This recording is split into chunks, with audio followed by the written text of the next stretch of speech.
দেৱা 11 বজাত আহি পাব। সি আহি পোৱাৰ আগত আমি ৰেডি হ'ব লাগিব।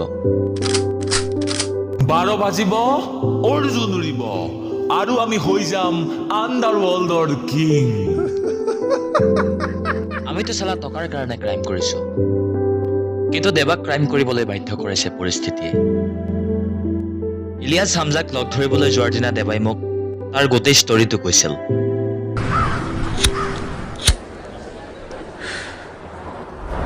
দেৱা, পানী বটল এটা। এইটো 20 টকা।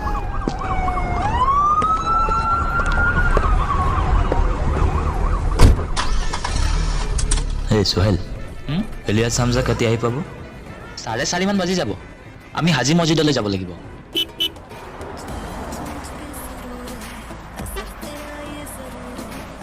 দেৱা, তোক কথা এটা সোধো।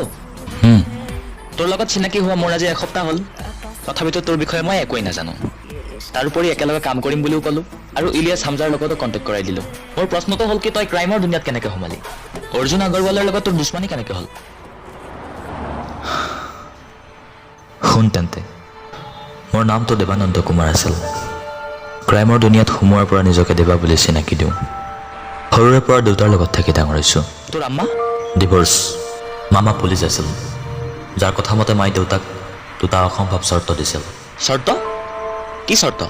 প্ৰথমটো, দেউতাক ঘৰ জয় হৈ থাকিব লাগিব, নহ'লে ককা আইতাক বাদ দি বেলেগে খাব লাগিব। আৰু ছেকেণ্ডটো? শিক্ষকতা বাদ দি নতুন বিজনেছ আৰম্ভ কৰিব লাগিব। দেউতা ভেঞ্চাৰ স্কুলৰ শিক্ষক আছিল, মেথছৰ। তেতিয়া ককা আইতাৰ স্বাস্থ্যও বহুত ভাল নাছিল। সেইপিনে দেউতাৰ স্কুলখনো চৰকাৰীকৰণ হওঁ অৱস্থা। সেয়েহে দেউতাই চৰ্ত দুটা মানি ল'ব নোৱাৰিলে। ডাঙৰ হোৱাৰ পিছত তই মাৰৰ ওচৰত গৈছিলি নে? নাই যোৱা। ডিভৰ্চ হোৱাৰ পিছত মা আকৌ বিয়া হ'ল এজন পুলিচ অফিচাৰৰ লগত। তাৰপিছত কি হ'ল? এটা সময়ত ককা আইতাও ঢুকাল। পৰিয়াল বুলি ক'লে ঘৰখনত দেউতা আৰু মই। মোৰ সপোন আছিল এজন ৰাজনীতিবিদ হোৱা। দেউতাৰ পৰা ইনস্পায়াৰ হৈ মেথছত গ্ৰেজুৱেশ্যন কৰিলোঁ। ছেকেণ্ড ইয়াৰত GS খেলিছিলোঁ। শ্ৰদ্ধাৰ ৰাইজ, আপোনালোকৰ যি মৰম আৰু আশীৰ্বাদে মোক মহাবিদ্যালয়ৰ এই বছৰৰ সাধাৰণ সম্পাদক হিচাপে নিৰ্বাচিত কৰিলে। তাৰ বাবে মই আপোনালোকৰ ওচৰত চিৰকৃতজ্ঞ হৈ ৰ'ম। অনাগত দিনবোৰত মই মহাবিদ্যালয়ৰ হকে কি কৰিব পাৰোঁ সেয়া সময়ে ক'ব, কিন্তু মহাবিদ্যালয়খনক এটা স্তৰলৈ নিয়াৰ প্ৰচেষ্টা মোৰ সদায় অটুট থাকিব। গতিকে এই পবিত্ৰ ক্ষণত আপোনালোক সকলোৰে সন্মুখত মই মহাবিদ্যালয়ৰ সাধাৰণ সম্পাদক হিচাপে নিষ্ঠাৰে কাম কৰাৰ শপত গ্ৰহণ কৰিলোঁ।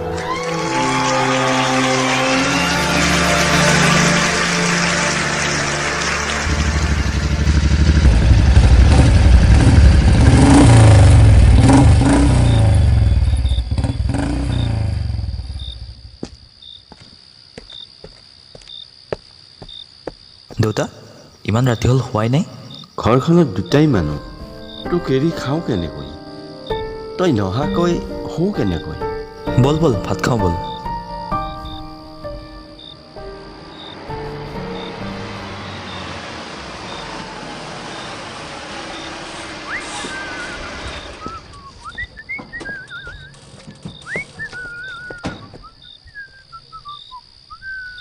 দেৱানন্দ কুমাৰৰ ঘৰ হয়নে? হয়, মই Devanand Kumar. First of all very very congratulations for general secretary. Thank you. মই তোমালোকৰ থানাৰ নতুন SDPO অৰবিন্দ হাজৰিকা। ষ্টাফৰ মুখত তোমাৰ কথা শুনিছোঁ, ইউ আৰ ডুইং গুড।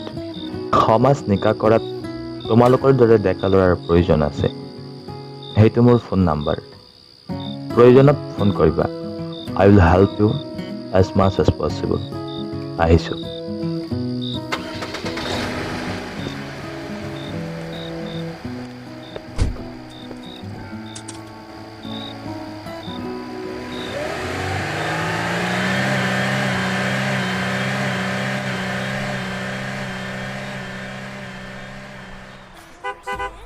কলেজত পঢ়ি থকা সময়ৰ পৰাই সৰু সুৰা ক্ৰাইমৰ খবৰ পেলাই থানাত জনাইছিলোঁ। থানাৰ মোৰ ওপৰত এটা বিশ্বাস জন্মিছিল। গ্ৰেজুৱেশ্যন কমপ্লিট হোৱাৰ পিছত মই ল' পঢ়ি আছিলোঁ। তেতিয়া অৰ্জুন আগৰৱালৰ কেইবাটাও ক্ৰাইম মই পুলিচক ধৰাই দিছিলোঁ। কিন্তু এদিন ৰাতিপুৱা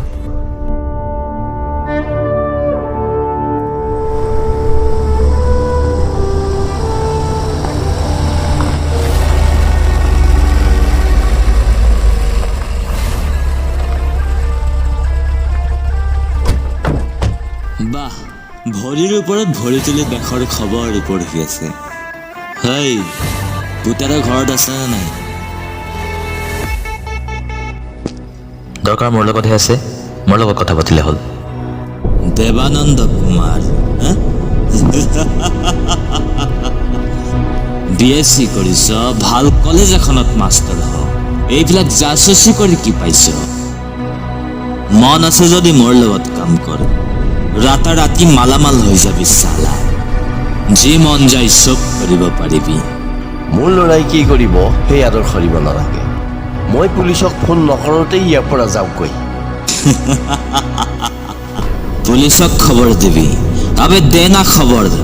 মই অৰ্জুন নাগৰৱালা হয়, আণ্ডাৰৱৰ্ল্ডৰ বাপ হয় বাপ। এনেকুৱা এটা পুলিচ নাই যাক মই কিনি পেলোৱা নাই। গতিকে পুতেৰক অকণমান চম্ভালিবি, নহ'লে এইটো দেখিছ নহয়, বাপেৰ পুতেৰ দুয়ো একেলগে যাব পাৰিবি। হেই বলবে। সেইদিনাৰ পৰাই মোৰ অৰ্জুনক এশিকনি দিয়াৰ চিন্তা আৰম্ভ হৈছিল। তই পুলিচক জনা নাছিলি? নতুনকৈ বৰ্দি আৰু হাথিয়াৰ পালে চব পুলিচৰে তেজ উতলি থাকে। এদিনতে গোটেই ক্ৰাইম ফিনিছ কৰিব খোজে। কিন্তু পুৰণি হ'লে কোনোবা ক্ৰিমিনেলৰ টকাৰে নিজৰ হাই BP নৰ্মেলত ৰাখে। ইতিমধ্যে অৰ্জুনে চব পুলিচক মেনেজ কৰি ৰাখিছিল। 2-এজন ভাল পুলিচ আছিল, কিন্তু থাকিলে কি হ'ব? সিহঁতেতো চিনিয়ৰ ওপৰত একো কৰিব নোৱাৰে। তাৰপিছত কি হ'ল? তাৰ এবছৰ পিছত দেউতাৰ এটা ক্ৰিটিকেল অপাৰেশ্যন কৰিব লগা হৈছিল। ডক্টৰে 10 দিনত 2 লাখ টকা লাগিব বুলি কৈছিল। গতিকে দেউতাৰ চিকিৎসাৰ কাৰণে মই ক্ৰাইম কৰা আৰম্ভ কৰি দিলোঁ। ক্ৰাইম কৰি উঠি মই নিজকে অৰ্জুন আগৰৱাল হয় বুলি চবকে আতংকিত কৰি ৰাখিছিলোঁ। দেউতা ভাল হৈ অহাৰ পিছত মই ক্ৰাইমৰ দুনিয়াৰ পৰা টোটেলি ওলাই আহিছিলোঁ। কিন্তু এদিন অৰ্জুনে দেউতাক ঘৰতে মাৰি থৈ গ'ল। গতিকে অৰ্জুনক মাৰিবৰ কাৰণে মই আকৌ ক্ৰাইমৰ দুনিয়াত প্ৰৱেশ কৰিলোঁ। দেৱা, আজি মছজিদ আহি পালোঁ।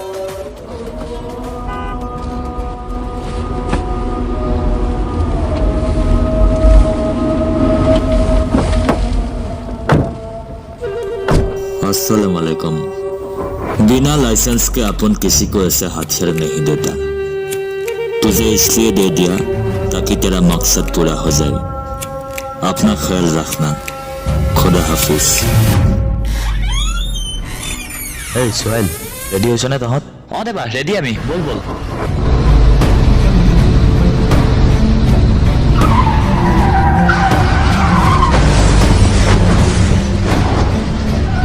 হে অৰ্জুন, তই বোলে গোটেই পুলিচক কিনি পেলাইছ।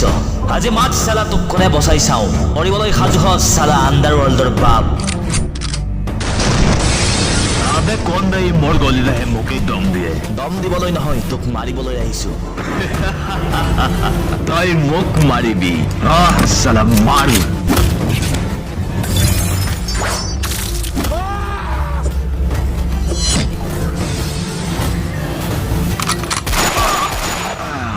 তোৰ লগত মিছাতে লাগি থকাৰ ইচ্ছা নাই অৰ্জুন, সেইবাবে অকণমান সোনকালে মাৰিলোঁ। Good bye. দেৱা, পুলিচ আহিছে, বল বল।